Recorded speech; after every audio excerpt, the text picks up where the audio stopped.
Yes, you're back. Thank you for coming. Yes, you wanted some more of that asking. Yes, the Friday Feeling, we are back today. And we are back on the Harrier. Yes, the Tony Nighthouse Harrier. Or a Harrier. No, it's just a Harrier. Anyway, enough of that tomfoolery. What madness can we happen today? I'm sure I'm not going to make a boo-boo today. I can't. It's got to be my day for balsa wood. Let's get building. Oh yeah. Alrighty then. So the first, I've got to do this leading edge here. It's been. I keep leaving it. I don't know why. Don't ask me. But it's time to do it. Yes. And the best way, I was going to get like a skinny piece and bits and pieces, but then I had this, which happens to be the right width of what it needs to be. So I thought, well, you know, why don't I just use this? So there you go. So what I'm going to do, I'm just going to leave a bit over the end because we are going to shave it down. So you know, just leave a gap kind of thing. And then I just want to just go around with a pencil that's not really penciling. More marking than penciling. That's a bit weird, isn't it? I need a new. Oh, well, that's not penciling. Penciling? Is there such a word? Pencil? Maybe if I go a bit smoother. Maybe if I go slow. No. It just doesn't want to. Well, it kind of pencils, but it's not penciling. Does that make any sense to anybody? Oh, there you go. It's not too bad, is it? And then what I'll do, I just want to make sure that I was a bit over there. So probably to about there. I think. So if I'll go in from there. Yeah. Nice. So you probably just won't be able to see that. You just about see it.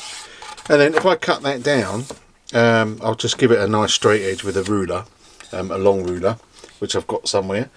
I don't know why this pencil's not penciling this, maybe because it's really smooth, it's really soft, that's the word I'm looking for. Soft. You see, I did have this sort of thing. I was going to cheat and use that sort of thing, but it's not wide enough at one end. Otherwise that would have been perfect. But yeah, so I think what I can do actually, if I just do that to there and that to there and try and see, it's pencil. Well, yeah, it's penciling now. I don't know what that's all that about. Didn't want a pencil, did it? It's a bit strange. Strange things in this universe. There you go, that's a bit more penciled. Yeah, so what I'll do is I'll do that twice, cut it out, then we'll glue it on here, and then we'll come back and do a bit of shaping. Alrighty, so we've let this dry with my little blue tape. Oh yes, could have the blue tape. We love the blue tape. Now this is. Let's just stick one out of the way because obviously we only need to really work on one at the moment. So let's just peel this tape off. I've got both cams. I've got the iPhone cam and I've got the kind of side-ish cam. Because when I start to use my David, which is David. Hello David, how you doing? I have got another David. I bought two Davids, another David the other day of 4max, just because I can have a deeper cut and a lighter cut without trying to mess about all the time, which I will sort out a bit later. For now I just want a nice small cut. I don't want to go mad because I want to which cam is best? Use this one? Well, use both actually. Look at this, you're in both. So I just want to get rid of that lip and get it so it's kind of forms of the curve of the wing. I just realised as well there's a bit on the front. I should have glued that as well. It's going to be fun, so I'll have to cut it anyway and just glue another one now. I didn't realise it was on there as well. Never mind, never mind. Best laid plans. Now what I am going to do is I'm going to stick a bit of tape. What's my concern is this wing is not level. It does go like this. Oh boy. Well, it's a learning process, is it not? Yes. It's like a roller coaster. Well, it's not that bad, but it's bad enough. It will fly funny, crash and burning style. It's all good. If I show you what I mean, I think this is, as I say, this build is a learning process really, and you know, if you are new to sort of building, which I'm kind of newish, well I am, I suppose. I've only built one. If you have a look, I don't know if you'd be able to see. You might be able to see where it's, you know, sort of it goes down a bit, then comes up a bit, comes down a bit. God damn. It's okay. It's okay. It's meant to be like that for aerodynamics. big word, isn't it? Aerodynamics. Yes, I am part of the aerodynamics. Just, you know, pushing the envelope of aerodynamics. So this is going to be a bit fun because it's not going to be the same stuff. Now you're saying to me, Chris, why are you putting tape on there? Because I don't want to touch this, especially when I sand, as you can see from here. When I sand as well, but for the moment I just want to get the David and just start going along really. I mean, this is so therapeutic, isn't it? I do love planing. Well, I love flying planes as well, but you know what I mean, planing, you know, this sort of furry stuff. Look at that. Oh, I mean, can you see, is that in cam? Is that in shot? Shall I just zoom in a bit more? Oh, here we go. I just love that little... Oh, fantastic, it really is. Alrighty, so that's all planed down, so it's all level, as they say. So I'm just going to put my little... What I did want to use is this pre-made curve, as they say. I want to put that just underneath there to give this... just to give this so I can put it level, so I'd have to lean on the back and possibly break it. And then I'm just going to use my my perma grip just to go along, try so on a slight angle until I feel that I'm hitting the tape, and just keep doing that for the rough stuff, and then obviously don't turn it over and do it a bit smooth until I get almost the contour of the wing going over. So you don't need to watch me do that. I'm just going to plod along, do that, and I'll be right back. And back in the room. Yes, just quickly, I just thought to myself, well, I should have videoed it really, but there you go. So when you actually hit the tape, this is the whole idea about doing the tape. You can actually hear that noise where you're actually touching the tape, which is great because then you're not sanding down this side, you're hitting the tape, and if you feel it, it is met to the tape, which probably gives you like a, excuse me, a micromillimeter or something gap because of the tape. But here, if I feel here, this actually dips in here, so I've kind of really messed up on the wing when I was doing the covering, but you know, and I don't want to cause that a wing. I'd rather this level, and that I could just put a bit of filler in and sand it down or something, or just have it there as it is, because it is what it is now, the build. Yeah. BALSA dust. Okay, that's both sides then all done. Yes, we are cooking on gas. Now, from here to the leading edge, leading edge to trailing edge, is 6.6 mil, which is, I've driven, you can't really see because the pencil doesn't really pencil on here for some reason, I don't know why.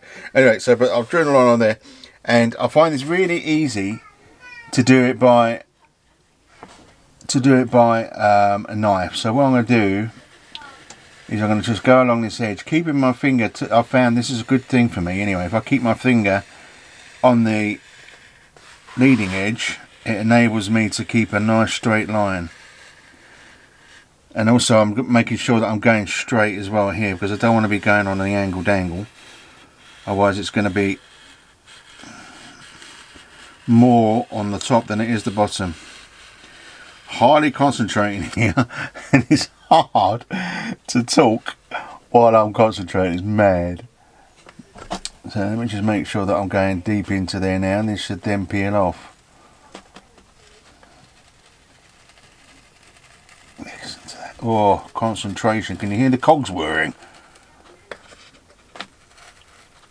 I mean, I could have really, I suppose, sawn this, but then I would have been all over the place. Now this is going to be rounded off, and I'll show you little bits and pieces in a minute once I've gone down this.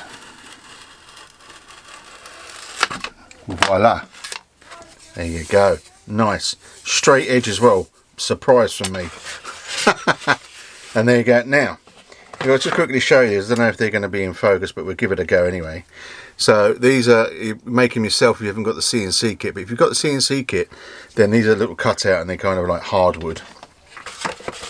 This has got to be rounded off so these fit on there. That one goes there and that one kind of goes there. We'll get the right where the location, and so I've just got to round off this edge and be very careful this all fits. I'm already concerned that it doesn't fit properly. Now I need to make sure as well, is it the short end at the top or is it the long end at the top? But I'll have a look at the drawing, but for now I'm just going to tidy up a bit and we'll be right back. And back in the room. Yes! Oh golly gosh, right, okay, so I was just cleaned up. And I got these cutouts, which I've now found the name now, called wing fences. Didn't know that. Why you'd want a fence? Why would they call fence? I would call them like the wing air splitter over the top stuff, maybe. I don't know. Anyway, these go on here. So we've got the smaller one at this end because it kind of tapers off, and we're here. Now, I did look on the original drawing that I got, and this is the one that we get out the I never remember it. RCM and E magazine. Okay, so yeah, there's nothing on here to tell me where they go. Now, this is the magazine, so if I get the right page, so there's the RCM and E. I always forget that, I don't know why. Oh, look, it's a Typhoon. Is that a Typhoon? No, it's a J10. Anyway, lovely. So I looked on here, and there's Mr. Nanai House himself, and basically it says the wing fences and straight leading edges are the key to making the model Harrier fly so well. Straight leading edges, I don't know, maybe I don't know what that is. Leading straight, I don't know. But anyway, you can see them in here, and you can see them here. Now, in my eyes, they're almost a third of the wing. But because that says, you know, making this model fly so well, I'm a bit worried about putting them nilly-willy-nilly.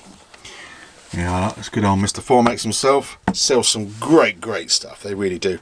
He doesn't pay me to say it, but I love him anyway because he's a lovely bloke and he's always there to help you. And there's not many people like that anymore. Anyway, so it looks like a third of the wing, doesn't it?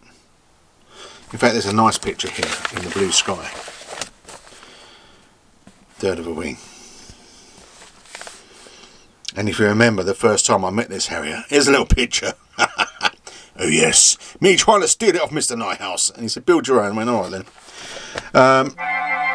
Oh, that's my phone. That's telling me something's coming on. What's going on? I don't know. Oh yes, it's Formula 1. Don't worry about that. I'm building planes. I don't want to guesstimate. I really don't. Now, I have reached out to a few people. And I'm waiting to hear back, which doesn't help the video. Because I don't want to start shaping this down. Because I don't know, sort of like, you know, that might need to be bigger there and then go smaller here, so I need to make sure, because I don't think it's the right, I don't know, it's not the right curve, I don't know, it could be the right curve.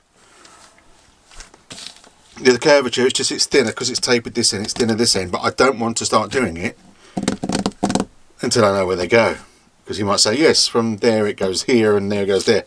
Now if it was in a third, I suppose they'd be kind of like that, which kind of looks to me the same, but it might, doing it that, it might not fly at all. I mean, yes, I could use that and blame these in the wrong place for my ability to build correctly. But no. Yeah, so what can we do? I don't know. I mean, yes, I guess I could cut this off at the angled angle and then make that edge, because that does 6.6 mil goes on the front as well. And then I've also got the very important air wing tips that stop it from stalling to build as well. And we've still got this as well. There's quite a few things to do. I've got to straighten this out. As you can see, it's not the straightest of lines. Now, Colin is such a hero. Now, this is not something that you think it is. Basically, this goes at the back of the jet. It's here. Can you see it? In fact, if I just move this paper, don't lose those, gosh. Here, and there you go. You see that there? That's that. He's made me two, bless him. That. And then you cut a little wedge into it and it fits on the tail. This is really cool though, because he's got a wood lathe and he's made this he's made this out of three. You can see 3 sections, and this one I think is 2 big sections, you can see there, which is going to help me, because that line, if you can see that, I don't know if you can see that, if I can try and focus, but there's a line there, so I'll use that line to measure the wedge. So I'll measure sort of like where the wedge is and then can cut it straight, otherwise it's going to be a bit weird. Lovely of him, but that's what happens when you've got like a little lathe, you know, he's got a little wooden lathe. Really thank you Colin, because yeah, I'm going to do that, but for now, I'm just going to stick up my nose when I'm rubbing down BALSA, because that way I won't be able to cough and stuff if I'm not using my noisy sucky machine. Alrighty, yes, it was Mr. Tony Ninehouse to the rescue. Yes, he sent me this picture. What a lovely man to answer me. He's a very busy man and I'd run out of people to speak to. So the picture, as you saw in the picture, so there was the picture, is I'll put it on the plans here. So it looks like it's 130 millimeters now. It is in millimeters. I could have used inches, and you can work that in inches. and then the secondary is 270 millimeters, which, yeah, it's almost thirds, but it's not. Now the good thing, I'm really happy that I saw that, because if you look at this on these turns, the way I was would have done it, me being stupid, I would have put them like that and like that, which is totally wrong, and I would have been swearing my head off. I would have been another Dad's Aussie Hanger boo-boo. Yes, it would have done. So what I've got to do is that you need to follow this edge, the kind of side edge. They need to sit like that. So if I can sit, so this edge here, you can just about see at the bottom of the camera here. That is the edge that's going to be square. So it's got to be square to there, not like that. So I'm so happy I saw this, because it would have been, oh my gosh. So now I know I can get sanding down and get that to the right shape. Oh dear. I made another boo-boo. Again, what is going on with me? Have a look at this. Yes, it happened again. I'm going for a bit of iPhone cam. Can you see? That should be straight. The knife had moved when I was cutting it. I thought it was doing so well. Oh my golly gosh. That is not 6mm. That should, sorry, there. That should be 6mm there, like the bottom, and it's slanted. Can you see where it's gone? It looks like a wobbly train track on a summer's day. Oh, really can't believe I did that. Oh dear. Well, it's a bit late in the day now to fix and to video, unfortunately. Really apologise about that, but because I had to wait until someone got back to me, which was Tony, bless his heart. Oh, I didn't see that. Did not see that. What I'm probably going to have to do is, rather than cut it, maybe, is to get this straight. Use the David to get it straight and level, and then add something to it or something to build it up, rather than cutting it off, because it's heavily glued. That is annoying. I should have, instead of cutting it, I should have just kept planing it to the actual dimensions that I needed. So that's a valuable lesson that I've learnt, is not to trust the knife. I can't be trusted with a blade. No, I cannot. I'm useless. But it's good. It's okay. Another learning lesson. Anyway, I'm going to call it for today for that video. The main reason why is because I did go flying, last week. I didn't video it because it's just with my normal trainer plane, just to brush off the cobwebs, and I did find that I had a lot more cobwebs on me than I thought, but it's okay. But tonight I'm going to be doing a maiden, which will play soon. Maybe it'll be an extra video, I don't know. But it involves, in that you probably won't be able to see that, but it involves that little battery there. What could it be? But yes, I think tonight is probably the last decent night, or day even, of April at the moment. It's all forecasted as showers ahead for the next couple of weeks. So yes, it's only April, and at least I've got out flying for 2025. Yes, absolutely fantastic. Oh yes. Anyway, I'm not going to wrap it on tonight. I'm going to fix this, and then in the next video I'll show you how I fixed it, and obviously the next steps and what I did, because I need to try and do as much as I can, because I can't keep making boo-boos on the videos, because it's not fair on you people. But thanks for popping by, and thanks for putting up with all this. But anyway, if you can get out on these last few days, or if you're anywhere in the world, it's lovely and sunny and everything else, get out and have some fun. But be safe, keep safe, but most of all, spread the word of Dad's Aussie Hanger. Come on, we want more people liking and subscribing, and maybe members as well. I really appreciate if you do that, and I appreciate everyone who has done that. But for me today, I think that's a goodbye, and I'm just going to go back and going to plane this down some more and make sure that my maiden is going to be ready on the old radio. Because, exciting times in a few hours. I'll be soaring the skies, the blue skies. Oh yes. See you later now. Ta-ra.